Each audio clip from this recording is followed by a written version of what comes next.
Hello guys, and welcome back to my channel. We are doing another monthly wrap-up video, and these are probably some of my favorite videos to do because I finally get to tell you all my feelings on the books that I read the past month. So we are in April now, and I had a pretty good reading month in March. I think I read 3 to 5 star books, so there was nothing below a 3 star. So these were some pretty good books, and I'm excited to share them with you guys. So I'm just gonna go ahead and get started. So the first book that I read in the month of March is Daisy Jones and the Six, and I actually do have a reading vlog of me reading this for the very first time. And if you don't know, I was a little bit apprehensive of reading this because I am not Taylor Jenkins Reid's books. I haven't been a big fan of. I really didn't like 2 of them that I read, and so I was a little bit leery going into Daisy Jones and the Six, but I heard great things, and they're definitely true because I gave this 5 stars. I loved this book so much. I definitely suggest this book to anyone. It was just so good. And yes, they have the TV show, and I finished the series on Prime Video of the TV show, and I liked it okay, but it was pretty different than the book, so I definitely suggest reading this first because it was so much better. The characters were a little bit different to their personalities in the book versus the series. Basically, this is about a band in the 70s, a really good up-and-coming rock and roll band, and then there is a falling out within the band, and so through this book you're kind of trying to figure out why they were falling out. And it is an interview format style, so someone is doing an interview of all the band members years later after their breakup, and it was just written really beautifully. A really good story, made me cry a little bit. I loved this book so much. Sorry if you hear stuff in the background, there's like construction trucks outside. The next book that I read was If He Had Been With Me by Laura Nolan. I was really excited to read this book because I had heard that it literally breaks your heart and makes you cry. And yes, there were sad elements to it, and you know, like something happens really pretty much at the beginning of the book. It like tells you that, but you don't really know how until the very end of the book. And I gave this like a 3 stars. I think that that's how I would rate this book, and I just feel like I was a little bit disappointed. It is YA, so it's young adult, but I just found that the writing was almost too immature for me, and I really enjoy YA books.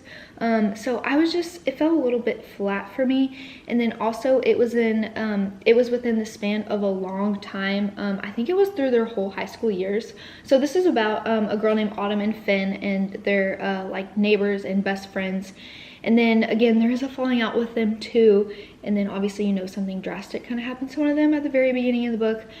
But I don't know, I was really expecting kind of like a Fault in Our Stars kind of feel, and it just felt a little bit flat to me. Like I said, there was a big span of time in between this book, and so it just went really quickly, and I felt like I just couldn't really like relate to the characters and really get into the insight of their like internal thoughts very well because it just moved too quickly. And then the ending, which is the part that's supposed to be really, really sad, which it was, but it happened so quick at the like very last few pages, which I guess I don't have a problem with, but it was like it just happened and then like it was done, and the lead up to it wasn't, I don't know. I was just a little bit disappointed by this book, but a lot of people really, really love this book. So if that sounds interesting to you, read it, but I was just a little bit let down by it. The next book that I read is The Perfect Marriage by Geneva Rose, and this is like a thriller, a murder mystery book, and so you know I love those books. I gave this one, I think like a 3.5 to 4 stars.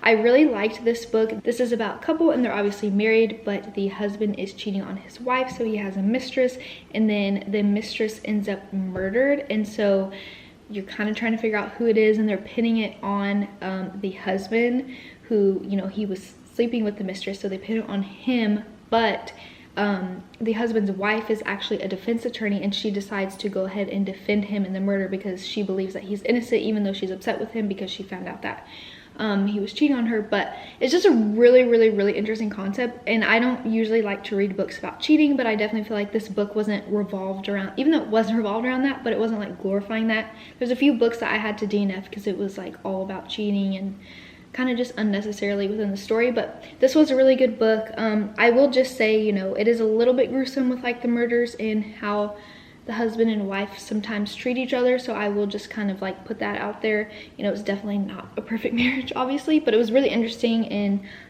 it kind of keeps you guessing on, you know, who actually murdered the woman. It was really good. The next book that I read is The Bodyguard by Catherine Center, and this is one that I have been wanting to read for a long time. And again, I would give this one maybe like a 3.5 stars, 3 to 3.5 stars. I really did like this. This was a really cute book and a really cute concept. So basically, the male in this book, he is like a really famous actor, and so this woman actually gets hired to be his bodyguard, but there's some stuff within his family to where he doesn't want them to know that things are kind of serious to where he would need a bodyguard. So they're kind of like start fake dating. So it's a fake dating trope, which I love. I've read The Unhoneymooners and I really liked that fake dating. That's a really good book. This also takes place in Texas, which is where I live, so I just feel like that was kind of cool. They mentioned some things that I knew about. Some of it takes place also on a ranch, so that was really cool. There were a couple parts to the book, especially towards the end, that seemed a little bit far-fetched and a little bit crazy to me, so that's I guess why I didn't give it a higher rating.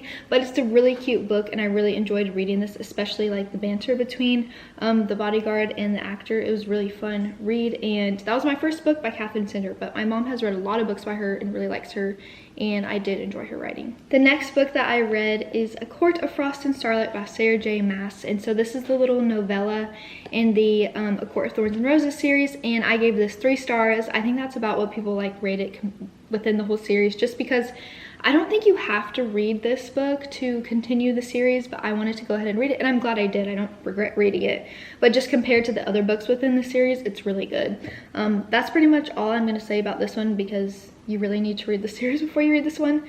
But it's kind of like a little Christmassy one. They don't obviously call it Christmas within this world, but that's kind of the vibe.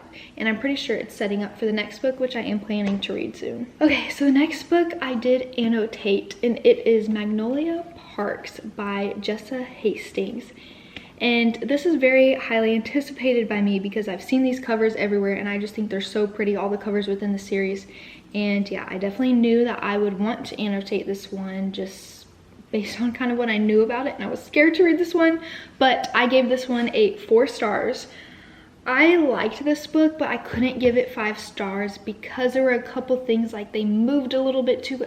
Okay, what this book is about, maybe I should tell you guys that first, but what this book is about Magnolia and BJ, and they have kind of been on again, off again for a long time, and they have a very toxic relationship. They're both very rich. They come from wealthy families. They're like very elite, I guess, rich young people in London. A lot of people compare this to Gossip Girl, and I would definitely say that that's a really good comparison, and it definitely helped me be able to kind of picture their world and, you know, things like that, and how to, I guess, relate to them. That show really helped me kind of figure this book out. But they do have like a big group of friends, and I know the next book is about other 2 people within this friend group, but this one is about Magnolia and BJ.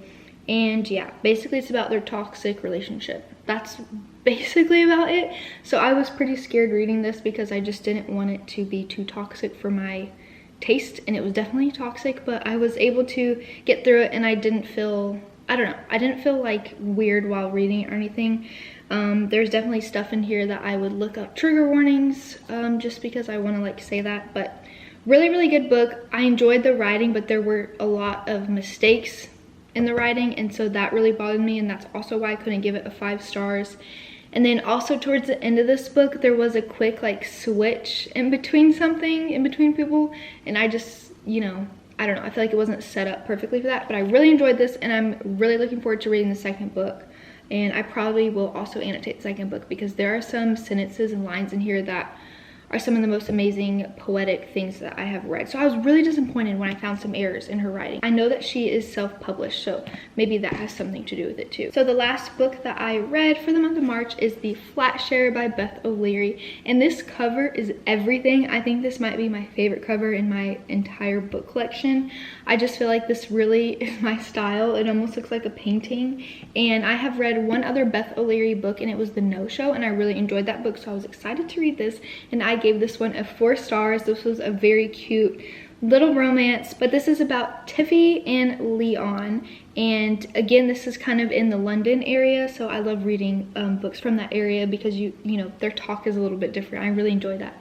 But basically she is really broke, and her boyfriend just broke up with her, and she needs a place to live. So she finds this ad, and basically it's a flat share ad where he works as a nurse during the nighttime, but during the daytime his apartment is totally up for someone else. He's not there, and so she decides to do that because it's really cheap somewhere to live.